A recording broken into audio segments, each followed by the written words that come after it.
उन्होंने क्या किया, रात को डंडे लेके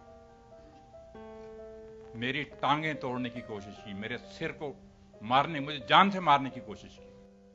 वैसे मैं आप लोगों को बताना चाहता हूं कि यहां से 3-4 डायरेक्टर्स ने मुझे अप्रोच किया चंडीगढ़ के अंदर कि आप भी हमने कहानी पढ़ी है और उस पर फिल्म बनाना चाहते हैं। तो मेरा बेटा भी वहां बैठा था जब राकेश जी वहां पे आए। तो मेरे बेटे का ये फैसला था कि पापा, क्योंकि मैंने तो 1960 के बाद फिल्म ही कोई नहीं देखी, सच में आपको बताता हूँ। फरहान की भी कोई पिक्चर नहीं देखी आपने? 1960 के बाद मुझे ये नहीं मालूम कि कौन एक्टर अच्छा है, कौन डायरेक्टर अच्छा है, कौन प्रोड्यूसर अच्छा है। उससे पहले मेरे जमाने में राज कपूर हुआ करते थे, अशोक कुमार जी हुआ करते थे, डेविड हुआ करता था। तो उस जमाने में तो मैंने 1960 से पहले कुछ चंद एक फिल्म देखी, मगर उसके बाद मुझे नहीं मालूम था। मगर बेटा मेरा जो है वो गोल्फ खेलता है, आप सब लोगों को मालूम होगा कि इंटरनेशनल गोल्फ का प्लेयर है। जब भी वो गोल्फ खेल के आता है, रात को शाम को एक फिल्म वो जरूर हिंदी फिल्म देखता है।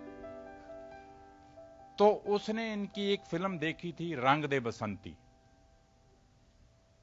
तो मुझे कहने लगे, अब 3-4 डायरेक्टर वहां पे बैठे हैं, तो मुझे अलग लेके चला गया। कहने लगा, पापा अगर आपने अपनी स्टोरी देनी है तो वो राकेश मेहरा को ही देनी, और देनी भी 1 रुपए में। ये भी उसने कहा मुझे। मैंने कहा, यार कमाल की बात कर रहे हो, लाखों रुपए मिल रहे हैं और आप कह रहे हो कि जी 1 रुपए में देनी है। तो ये मेरे बेटे का फैसला था। और दूसरी चीज जो आपने कही है, ये सही बात है कि मैं ये चाहता था कि जो आने वाली जनरेशन है, ये पहले भी मैंने आपसे कह दिया कि जो आने वाली जनरेशन है उन लोगों को मिल्खा सिंह के बारे में इतना मालूम नहीं है जो कि जितने हमारे जमाने के लोग थे उनको मालूम है। तो इसलिए ये मैंने कहानी दी और स्टोरी दी, और मैं ये चाहता था कि ये बच्चे देखेंगे, इंस्पायर होंगे, आगे बढ़ेंगे और अपने देश के लिए मेडल लेंगे और अपने देश का नाम जो है वो दुनिया भर में ऊंचा करेंगे। इसलिए ये कहानी दी गई इन लोगों। 1955 की बात है, जब मुझे ऑस्ट्रेलिया जाना था ओलंपिक गेम्स के लिए। तब की बात है कि जो लड़के मेरे से पहले 400 मीटर में फर्स्ट आते थे इंडिया के अंदर, उनको पता चला कि मिल्खा सिंह अब ऊपर आ रहे हैं। उन्होंने क्या किया, रात को डंडे लेके मेरी टांगें तोड़ने की कोशिश की, मेरे सिर को मारने, मुझे जान से मारने की कोशिश की। और हुआ ये कि रात को बैरक में सोए हुए थे, ये मेरे पे अटैक हुआ और वो लड़के मुझे मार के भाग गए। जब लाइट हाय हाय की आवाज आई, लाइट जली और देखा वो लड़के तो भाग गए। और कल ट्रायल थे हमारे, जाना था मेलबर्न ऑस्ट्रेलिया के लिए। तो मुझे मेरा कोच भी कहने लगा और डॉक्टर भी कहने लगा कि आपको बुखार है, आप मत दौड़िए। मैंने कहा, नहीं जी, मैंने इतने साल मेहनत किया है, मैं दौड़ूंगा।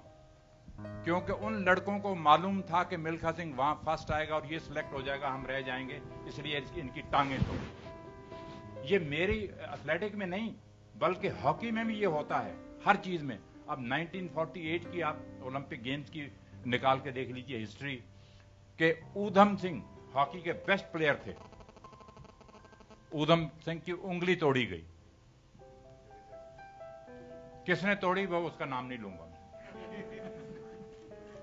क्योंकि ये जेलसी हर फील्ड में है, चाहे कोई फिल्म लाइन में है, चाहे कोई किसी भी लाइन में है। हर आदमी, अब ये एक्टर अच्छा है, इससे और एक्टर जो होगा वो कहेगा मैं इससे अच्छा बन। क्या क्या चीजें वो करने की कोशिश करेगा, अब ये आप खुद समझ सकते हैं। तो इसलिए मैं आपसे ये कहना चाहता हूं, हर फील्ड में जेलसी है, मगर मजा तब है, मैं ये कहता हूं कि मत घबरा इन तूफानों से, ये तो चलते हैं तुझे ऊपर उठाने के लिए। ये है, ये आम आदमी नहीं कर सकता। और दूसरा शेर मैं इनको सुनाता रहता हूं, हमेशा ये कहता हूं कि हाथ की लकीरों से जिंदगी नहीं बनती। अगर आप ये सोचो किसी भी लाइन के अंदर, अगर आप ये सोचो कि आप जाकर ज्योतिषी को ये हाथ दिखलाओगे और ज्योतिषी आपको बड़े से बड़ा आदमी बना देगा, मैं इस बात को नहीं मानता। वो शेर ये है कि हाथ की लकीरों से जिंदगी नहीं बनती, अज़म हमारा भी कुछ हिस्सा है जिंदगी बनाने में। अज़म उर्दू का लफ्ज है जिस आदमी के अंदर विल पावर है, जिस आदमी के अंदर हार्डवर्क करने का मादा है, वो जमीन से उठ के आसमान को छू सकता है। ये मेरी बात याद रखो। मिल्खा सिंह की मिसाल आपके सामने।